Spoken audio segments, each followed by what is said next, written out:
Realtree's Midwest Whitetail is brought to you by Cuddyback, Drake Non-Typical, Easton Arrows, Frigid Forage, Fuse, Grizzly Coolers, Hoyt, and Realtree.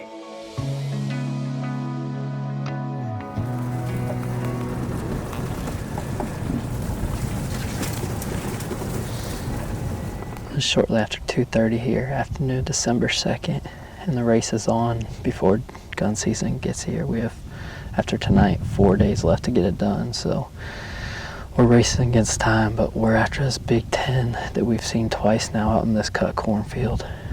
I don't have a name for him, but he's my primary target, the deer I'd most like to kill right now. I brought the decoy along tonight just because I've talked about it before, but this cornfield's so big and trying to get a deer into bow range is a challenge, so I'm hoping the decoy, while he may not come in looking to fight, I'm hoping it just piques his curiosity enough to come over here, or if we try to call to him, he's got something to key in on and come investigate.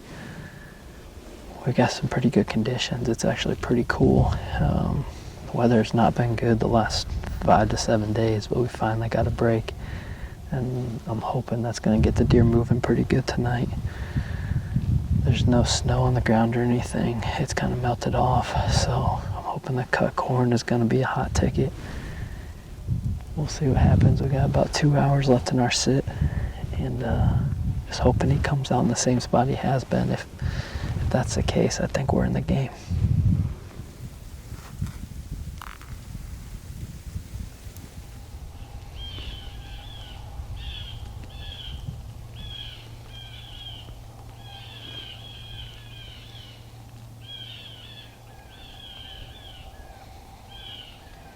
Alright, it's 4 o'clock now, and no deer yet. Hopefully they start moving soon.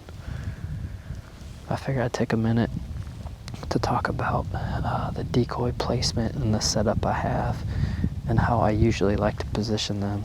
You know, there's a general scenario where you set the decoy up so that ideally a buck, when he tries to circle downwind of the decoy, it's in between you and the decoy, giving you a nice broadside shot.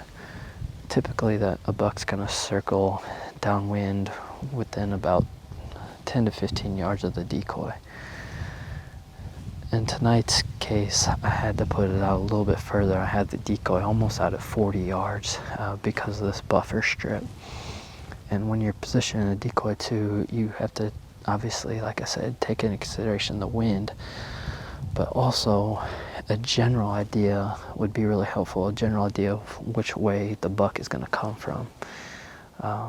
That really dictated why I placed the decoy a little bit further to the left. I expect the buck to hopefully come out at the other end of this field across from us, so that if he's going to circle downwind, he's going to come on this side, which is going to put him in between us and the decoy. If I expect him to come down here from the left, I'd do the opposite. I'd move the decoy to my right side. So all little things to think about. I generally spend way too much time thinking about exactly how I want to orient the decoy, but most cases I face it towards us in the tree because most of the time the buck's going to circle downwind on the front side of it, the head side of it. So that's the script for tonight. Let's see if he follows it, and hopefully, like I said, the deer start moving soon. We got about a half hour till sunset.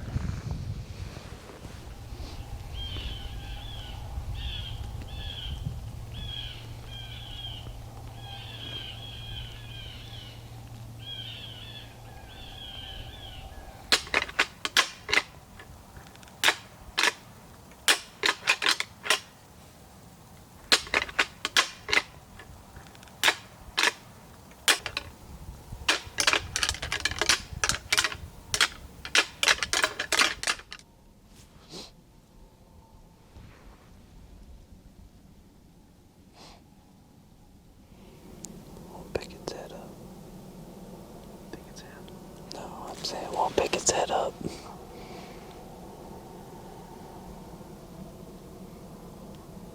Dude, it is him. Yeah. Can you watch Watch for the binos while I rattle.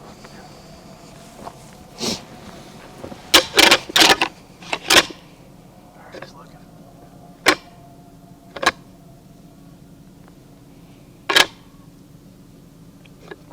Looking straight at us. Yeah.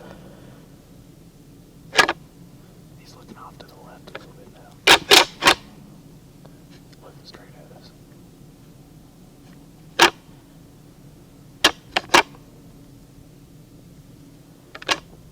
He's looking towards where he came from.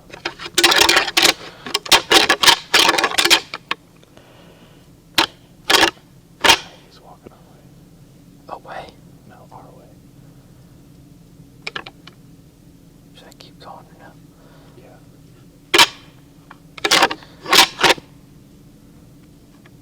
Alright, he stopped. He's looking our way now. Keep watching him so I can tell me if I can bend down and put the antlers down. He's still walking our way. I'm good moving. Yeah.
Well, that one hurt a little bit.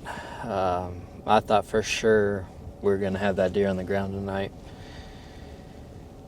First of all, I can't believe he was the only deer we saw. It's getting to be late season hunting. Usually the bucks are the last ones in the field, and he was the only deer we saw. Great conditions, could see a ton of that cornfield, and he came out with probably 10 to 15 minutes of light left, and that was all we saw. And for a second time in a row, we were able to rattle him over 200 yards all the way down to our end of the field. And for the second time in a row, he's gone in the same spot. He didn't get closer than about 60 yards tonight. And I thought he would see that decoy and commit. That was the whole point of having a decoy out there, was in a calling scenario, we'd give him something to key in on and commit the rest of the way on our side of the corner.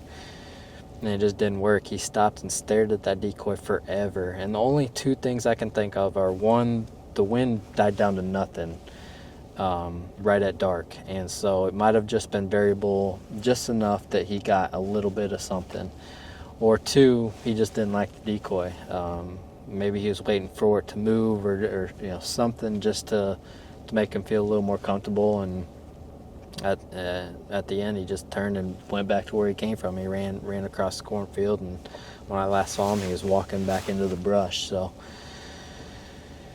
it's hard to believe that didn't work. I don't I don't know what all we could have done differently there.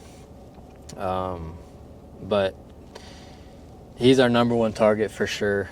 We had another target deer get killed by another neighbor the other day. With the way my permission property is set up and gun pressure and everything, I kind of want to save Merino as a late season target. So this is it. This is the deer we're going after. It just feels like, though, we drew up our best play tonight and it didn't work. So it's a little deflating.